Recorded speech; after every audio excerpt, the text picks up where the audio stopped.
नमस्कार, मैं हूं आपके साथ सोनिया चौहान। हमारा मध्य प्रदेश में आप सभी का स्वागत है। रुक करते हैं खबरों की ओर। प्रदेश सरकार ने अतिथि शिक्षकों के लिए नई योजना चालू की है। इसको लेकर जिला शिक्षा अधिकारी हरिभुवन सिंह तोमर ने सभी जिले के अतिथि शिक्षकों को बुलाया और उसके साथ मीटिंग ली। जिला शिक्षा अधिकारी ने सभी अतिथि शिक्षकों की बात सुनी, वहीं समस्याओं का तुरंत निवारण किया।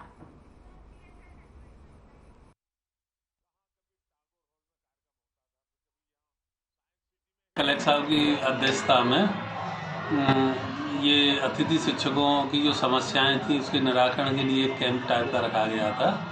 इसमें 3 प्रकार की समस्याएं हमारे सामने आई। एक तो ये कि पुराने अतिथि शिक्षकों की जगह कुछ जगह नए अतिथि शिक्षक रख लिए गए। कुछ जगह क्या हुआ कि स्थानांतरण से पद भर गए और उनकी ये समस्या थी कि हमें रखा जाए, तो उसके संबंध में उनको सुना। तीसरा कुछ अतिथियों के पेमेंट का इशू था, तो इन तीनों के संबंध में आज हमने सभी छः ब्लॉक के जो है बीओ लोगों को, सभी संकुल प्राचार्य को और मेरी डीपीसी और हमारी जो है Shivangi Agarwal madam deputy collector, तो ये सभी जो है सब। कितने आवेदन प्राप्त हुए थे टोटल? आवेदन लगभग 100 के करीब प्राप्त हुए हमें।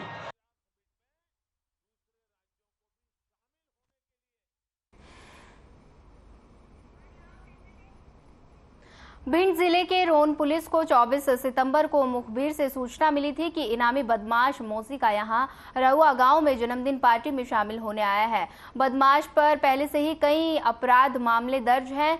रोन पुलिस इनामी बदमाश को पकड़ने रहुआ गांव गई थी। बदमाश ने रिश्तेदारों के साथ मिलकर पुलिस पर हमला कर दिया और मौके से भाग निकला। एसपी मनीष खत्री ने 2000 के इनामी बदमाश पर इनाम बढ़ाकर 10,000 रुपए करते हुए पकड़ने के दिशा निर्देश दिए थे, जिस पर देहात थाना प्रभारी सुधीर सिंह कुशवाहा की मुखबिर की सूचना पर पुलिस के साथ घेराबंदी कर आरोपी को गिरफ्तार कर लिया गया है।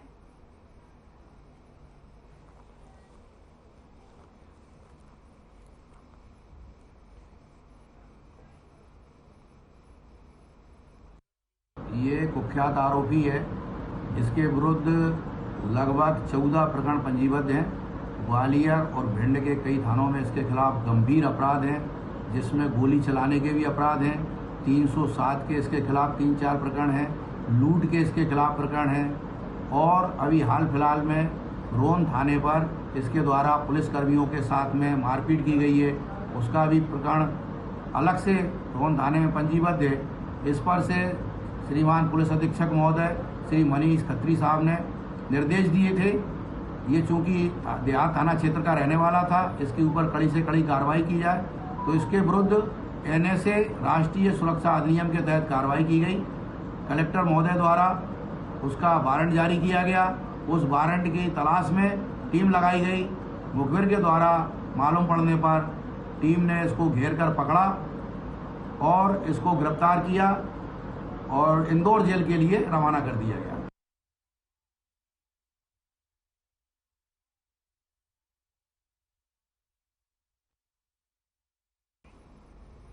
भिंड में दोस्त का जन्मदिन मनाने गया युवक को अज्ञात लोगों ने गोली मारी, जिससे युवक गंभीर रूप से घायल हो गया, जिसको इलाज के लिए अस्पताल में भर्ती कराया गया, जहां प्राथमिक उपचार के बाद ग्वालियर रेफर कर दिया गया है। फिलहाल पुलिस मामले की जांच में जुट गई है।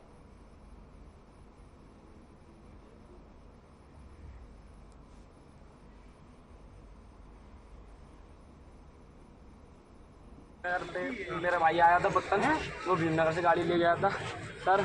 उनने कहा केक कटवा के आ रहा हूँ मैं, आर्यन वो समीर का, तो वो ले गया गाड़ी। 2 लड़के आए, 3 थे, और उनने विजय की लड़ाई थी, उन हाथापाई हुई, उनने 20 बजा करवा, उनने गोली तान दी। कितने लोग थे जब? वो 3 थे, बजे 2 थे। क्या वजह थी लड़ाई का? गोली मारी तो कितने लोग? अब वो विजय चौहान से पता पड़ेगा। कौन सी जगह की घटना है? ये पुल की, अपनी गौरी रोड पे। कहाँ पे केक कटवाने जा रहे? गौरी रोड पे, पुल पे। सूचना प्राप्त हुई थी कि गौरी किनारे एक व्यक्ति को गोली मारी है। देव भदौरिया करके हैं जिनको गोली लगी है, और उनको भी ग्वालियर रेफर किया गया है। अभी प्रारंभिक स्थिति और जानकारी प्राप्त करके आप लोगों को अवगत करा। जो जिसको गोली लगी है वो क्या करता था? अभी जानकारी नहीं है, क्योंकि उसको ग्वालियर रेफर कर दिया है, उसके परिवारजन उसके साथ गए हैं। जानकारी ये आई है कि वो जन्मदिन वगैरह मना रहे थे, उसी में कुछ विवाद हुआ है, लेकिन वही आपको बताएंगे, क्योंकि अभी प्रारंभिक जानकारी है और जैसे थोड़ा समय बीतेगा फिर पूरी जानकारी लेके आपको।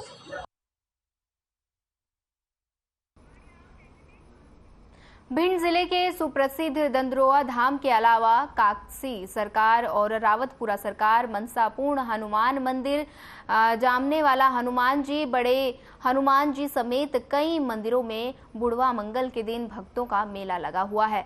भक्तों ने अखंड रामायण, भजन कीर्तन, भंडारे समेत कई आयोजन किए। भारत के सुप्रसिद्ध हनुमान मंदिर की जो भिंड जिले की दंद्रोआ स्थित में है, जिन्हें भक्त डॉक्टर हनुमान जी और दंद्रोआ सरकार के नाम से जानते हैं। बुढ़वा मंगल के दिन रात 12 बजे से ही भक्तों के दर्शन के लिए द्वार खोले गए हैं। वहीं दंद्रोआ धाम पर लाखों की संख्या में भक्त पहुंच रहे हैं। मंदिर के महंत रामदास जी महाराज ने बताया कि 5 लाख से अधिक संख्या में देर रात तक दर्शन भक्त के लिए पहुंचेंगे। दंद्रोआ धाम मंदिर के महंत रामदास जी महाराज ने बताया कि आज के ही दिन हनुमान जी ने लंका में पहुंचकर सीता माता का पता लगाकर भगवान श्री राम जी को बताया था। भगवान श्री राम जी ने हनुमान जी का सम्मान भी किया, इसलिए आज के दिन वो बुढ़वा मंगल के रूप में मानते हैं।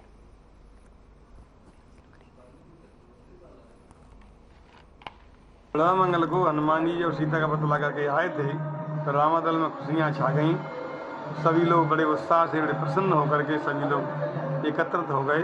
तो राम जी ने स्वयं हनुमान जी को जो है हृदय से लगाया है, तिलक किया है, पुष्पार पहनाया है और धन्यवाद का आशीर्वाद दिया है। इसलिए राम जी को सम्मान करने से हनुमान जी का बड़ा भारी बुढ़वा मंगल का महत्व है। तो सभी जितने भी यात्री हैं हमारे हनुमान भक्त, वो बड़े दूर दूर से आकर के यहाँ दर्शन करने के लिए आते हैं। और ये हनुमान जी दंद्रोआ धाम के ही हनुमान जी गए थे लंका में, यही बुढ़वा मंगल के आए थे वहाँ से, क्योंकि ये सखी वेश में है।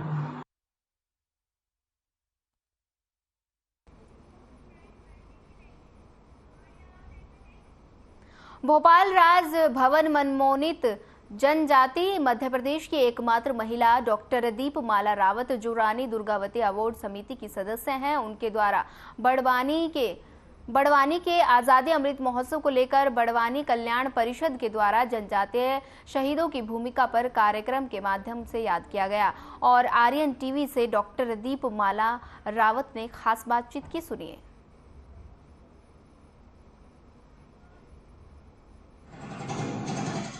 वनवासी कल्याण परिषद द्वारा आजादी अमृत महोत्सव, हमारे साथ है राजभवन मनोनीत सदस्य एकमात्र महिला जनजाति से, उनसे बात करेंगे। दीपमाला रावत जी हमारे साथ है। आज आप बड़वानी आए आजादी अमृत महोत्सव को लेकर, जी बताइए इसके बारे में। जी नमस्कार। सबसे पहले आप सभी का, बड़वानी वासियों का हृदय से धन्यवाद करते हैं कि इस योग्य समझा कि हम अपने बच्चों को अपने समाज की कुछ बात कर सके, इसलिए आप सभी का धन्यवाद, आभार। आजादी अमृत महोत्सव यानी कि जनजाति द्वारा जैसे टंटिया मामा, बिरसा मुंडा, इनको भी लेकर क्या इस विषय पर चर्चा हुई यहाँ पर? जी बिल्कुल, आज का जो कार्यक्रम का मूल विषय है यही है कि स्वतंत्रता संग्राम में जनजाति नायकों की भूमिका, देश की आज़ादी में जनजाति समुदाय की क्या भूमिका रही, उनका क्या योगदान रहा, ये उसी विषय के मूल आधार पर इस संगोष्ठी का आयोजन किया गया था। दीपमाला जी, सरस्वती नर्सिंग कॉलेज ही क्यों चुना आपने? जी ऐसा नहीं है, शायद आपको नहीं पता होगा कि पिछले 1 साल से अनुसूचित जनजाति आयोग दिल्ली इस कार्यक्रम को ऑर्गेनाइज करवा रहा था, जिसमें पूरे भारत देश के 125 विश्वविद्यालयों में ये कार्यक्रम आयोजित हुआ है। और मध्य प्रदेश के 85 से ज़्यादा महाविद्यालय, जो शासकीय महाविद्यालय हैं, उनमें ये कार्यक्रम आयोजित हो चुका है। और अब इसी श्रृंखला में जब प्रशासनिक यूनिवर्सिटी, प्रशासनिक महाविद्यालय इस अमृत महोत्सव में सहभागी बने, तो हम प्राइवेट कॉलेज, प्राइवेट महाविद्यालयों को इससे कैसे अछूता छोड़ सकते हैं। अच्छा, मतलब कि वनवासी कल्याण परिषद चाहता था कि जो प्राइवेट कॉलेज उनको भी इस वनवासी कल्याण परिषद द्वारा आजादी अमृत महोत्सव में जोड़ा जाए, कनेक्ट किया जाए। विधानसभा चुनाव भी काफी करीबी, इस बारे में थोड़ा सा कुछ बताएंगे? जी देखिए, चुनाव का ये विषय नहीं है, क्योंकि आज विषय है जनजाति नायकों का देश की स्वतंत्रता में उनकी भूमिका, उनके योगदान को याद करने का। राजनीतिक मापदंड में देखेंगे तो कहीं ना कहीं हम जनजाति नायकों को जाति सूचक रख के और उनको सीमित कर देंगे, जो कि उनके जो देश के लिए, जो उन्होंने आज़ादी के लिए जो अपने प्राणों की आहुति दी, वो अन्याय होगा। इसलिए देश मातृभूमि का सपूत होता है, वो जाति धर्म पंथ से परे होता है। तो चूंकि इतिहास में उनको कभी नहीं याद किया गया, इसलिए यह अवसर है उनको याद करने का। वनवासी कल्याण परिषद ने सोचा कि अब जो जिन लोगों ने ये शहादत में जो भूमिकाएं निभाई है उनको याद किया जाए। इस विषय पे और क्या क्या आज कार्यक्रम क्या है? जी देखिए, ये तो एक ऐसा विषय है कि आप बार बार उससे कह रहे हैं कि जनजाति कल्याण आश्रम ने सोचा, वो विषय ही नहीं है। दूसरा ये है कि जनजाति कल्याण आश्रम के तत्वाधान में ये वो सूचीबद्ध करा है इस विषय को कि इसे हर जगह किया जाए और कोई भी इस अमृत महोत्सव की उस पावन धरा के उन वीरों की शहादत से अछूता कोई भी ना रहे, चाहे वो प्रशासनिक हो, चाहे गैर प्रशासनिक हो, चाहे वो जनजाति समुदाय से हो, चाहे वो गैर जनजाति समुदाय से हो, सभी को अपने नायकों को शहादत देने का अवसर मिले। आजादी अमृत महोत्सव पर दीपमाला रावत जी क्या संदेश देना चाहेंगे आप? जी, आज़ादी के अमृत महोत्सव पे हम यही संदेश देना चाहेंगे कि आज़ादी इस देश में रहने वाले हर व्यक्ति की वजह से हमें मिली है। तो हर व्यक्ति को जिसने देश की आज़ादी में अपने प्राणों की आहुति दी है, उसको याद किया जाए, उसको शहादत दी जाए, उसको वो स्थान दिया जाए जो इतिहास में उनको नहीं दिया। शायद इसीलिए जनजातीय नायकों पर केंद्रित ये संगोष्ठियाँ हम अलग अलग विश्वविद्यालयों में कर रहे हैं। हमारे साथ थी दीपमाला रावत। मैं कमलेश सलासिया, आप देख रहे आर्यन टीवी। छिंदवाड़ा के कलेक्टर सभा कक्ष में हर सोमवार की तरह समीक्षा बैठक का आयोजन किया गया, जिसमें सभी विभाग के समस्त अधिकारी उपस्थित हुए और अपने कार्य की जानकारी से अवगत कराया और कलेक्टर ने समय पर कार्य पूरा करने के दिशा निर्देश दिए।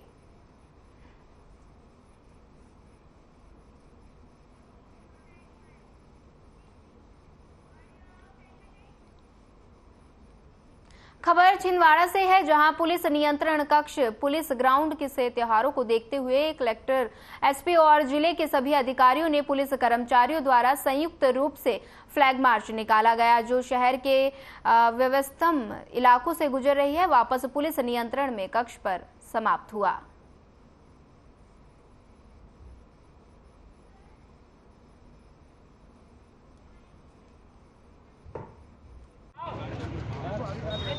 छिंदवाड़ा में माननीय डीएम महोदय के साथ और प्रशासनिक टीम के साथ पुलिस के जवानों द्वारा फ्लैग मार्च निकाला गया। फ्लैग मार्च में पहले पैदल और फिर गाड़ी के माध्यम से शहर के सभी प्रमुख स्थान कवर किए गए। त्यौहार को ध्यान में रखते हुए जुलूस और विसर्जन के स्थानों का भ्रमण किया गया। साथ ही ट्रैफिक और लॉ ऑर्डर की समस्या से संवेदनशील स्थानों को देखा गया। उम्मीद है इससे शहर में एक पॉजिटिव मैसेज किया गया हो और पुलिस प्रशासनिक टीम के एक साथ होने का और उनकी गतिविधियों का एक अच्छा प्रमाण हमने आज छिंदवाड़ा जिले को प्रस्तुत किया हो। आने वाले त्यौहार और इलेक्शन के हिसाब से पुलिस और प्रशासन की मशीनरी ने आज कॉन्फिडेंस बिल्डिंग मेजर में शहर के विभिन्न इलाकों में फ्लैग मार्च किया है और हम लोग पूरे शहर का इसमें भ्रमण किया गया है, जिसमें सभी पुलिस के ऑफिसर्स, सभी मजिस्ट्रेट्स भी थे और एक पूरा कॉन्फिडेंस बिल्डिंग मेजर के रूप में ये फ्लैग मार्च हुआ है। चले सीधे लिए चलते हैं आपको इंदौर, जहां इंडिया स्मार्ट सिटी कॉन्क्लेव का आयोजन हुआ, जिसमें सीएम शिवराज सिंह ने क्या कुछ कहा, सुनिए। आज इस पवित्र धरती पर पधारी हुई भारत की महामहिम राष्ट्रपति श्रीमती द्रौपदी मुर्मू जी,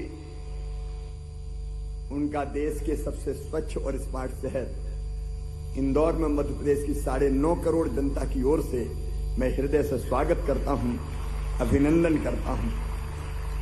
हमारे गवर्नर श्रीमान मंगू भाई पटेल जी, हमारे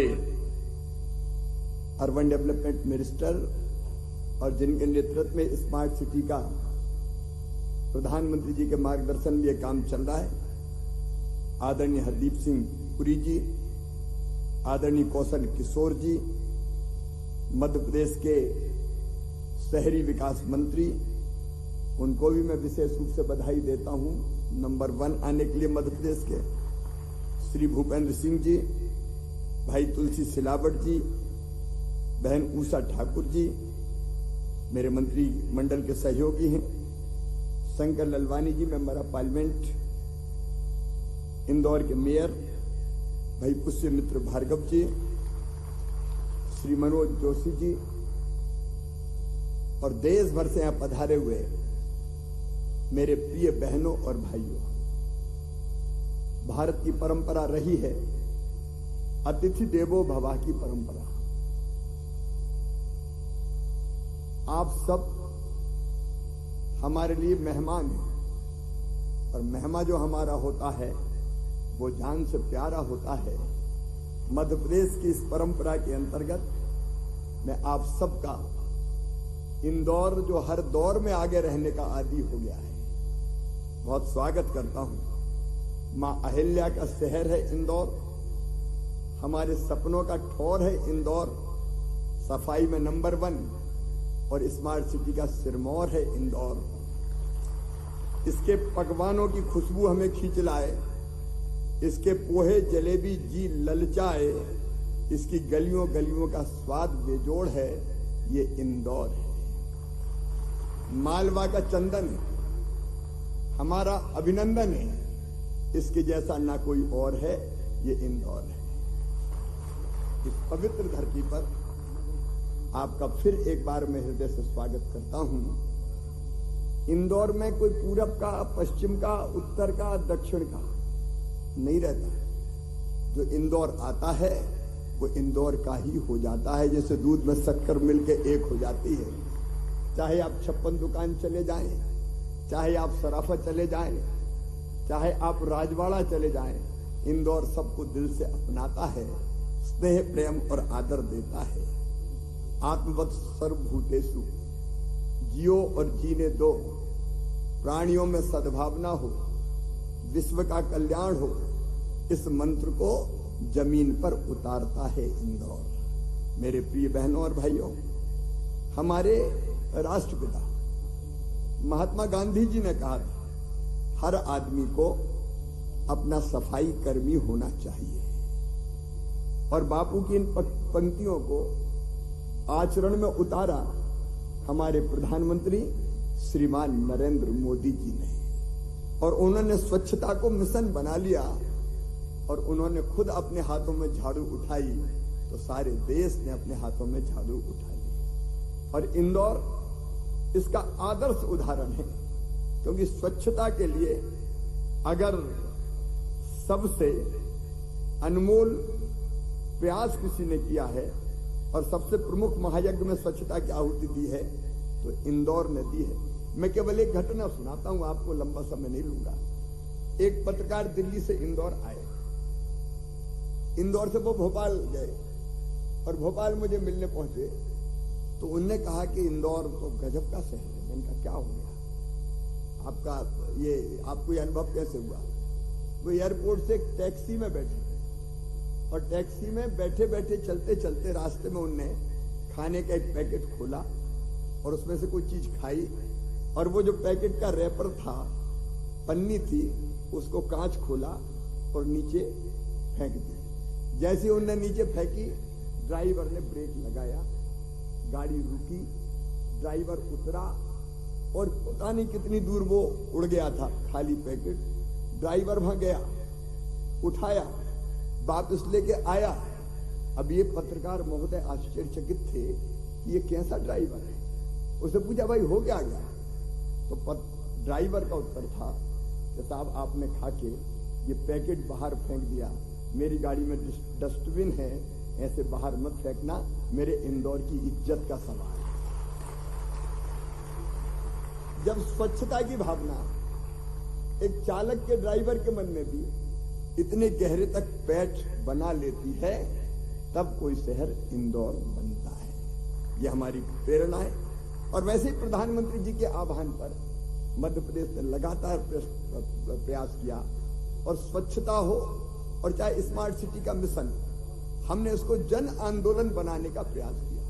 हमने इसको केवल जनप्रतिनिधियों का आंदोलन नहीं रहने दिया, हमने इसको केवल अफसरों का आंदोलन नहीं रहने दिया। मुझे याद है 2014 में जब माननीय प्रधानमंत्री जी ने घोषणा की थी, स्वच्छता के लिए आह्वान किया था, मैं और मेरे मंत्रिमंडल के साथी शहर शहर गए, जनता के साथ चर्चा हमने की। बिना पब्लिक पार्टिसिपेशन के हम लक्ष्यों को प्राप्त नहीं कर पाते। मध्य प्रदेश ने अगर ये लक्ष्य प्राप्त किए हैं तो जनता के सहयोग के कारण प्राप्त किए हैं। मैं लंबी बात नहीं करूंगा, मैं इतना आह्वान जरूर करता हूं। 1 अक्टूबर को प्रधानमंत्री जी ने फिर आह्वान किया है, 1 घंटा कम से कम स्वच्छता के लिए जरूर निकालें। मैं चूंकि मध्य प्रदेश के सभी शहरों से हमारे अध्यक्षगण, हमारे अधिकारीगण आए हैं, इसलिए उनसे और आज के कार्यक्रम का लाभ उठा के आप सबसे भी अनुरोध करता हूं, 1 घंटा हम खुद हाथ में झाड़ू उठाएं और स्वच्छता के अभियान में भाग लें। हम आगे बढ़ेंगे तो हमारा शहर हमारे पीछे चलेगा और हमारा देश दुनिया का सिरमौर बनेगा। वैसे भी प्रधानमंत्री जी के नेतृत्व में एक वैभवशाली, गौरवशाली, समृद्ध, संपन्न और शक्तिशाली भारत का निर्माण हो रहा है। हमें गर्व है कि हम इस दौर में भारत की धरती पर हमने जन्म लिया है। आइए अपने देश को आगे बढ़ाने का संकल्प लें। और मध्य प्रदेश के सब मित्रों से कहना चाहता हूं, पहले स्थान पर आ गए तो फूले नहीं, कंपटीशन तगड़ा है और ये प्रतिस्पर्धा हमें और बेहतर बनने की प्रेरणा देती है। तो रुक जाना नहीं है, आगे और बढ़ना है, इसलिए कि राज्यों में स्वस्थ प्रतिस्पर्धा हो। मैं कोई भेदभाव नहीं देखता, हम सब भारत माँ के लाल, भेदभाव का कहां सवाल। लेकिन अच्छे कामों के लिए हम आपस में प्रतिस्पर्धा करें कि देखो कौन आगे रहता है, तो हमारा देश दुनिया में सबसे आगे हो जाएगा। ये हमारा लक्ष्य है। इसलिए मध्य प्रदेश के हर शहर को भी सावधान रहना है, स्मार्ट भी रहना है और स्वच्छ भी रहना है। चुनौतियां इधर उधर से मिल रही है, उनकी तरफ ध्यान भी रखना है, मुकाबला भी करना है और आगे बढ़ते रहना है। एक बार फिर मैं मध्य प्रदेश की व्यावसायिक राजधानी इंदौर में आप सबका हृदय से स्वागत करता हूं, अभिनंदन करता हूं। बहुत बहुत धन्यवाद।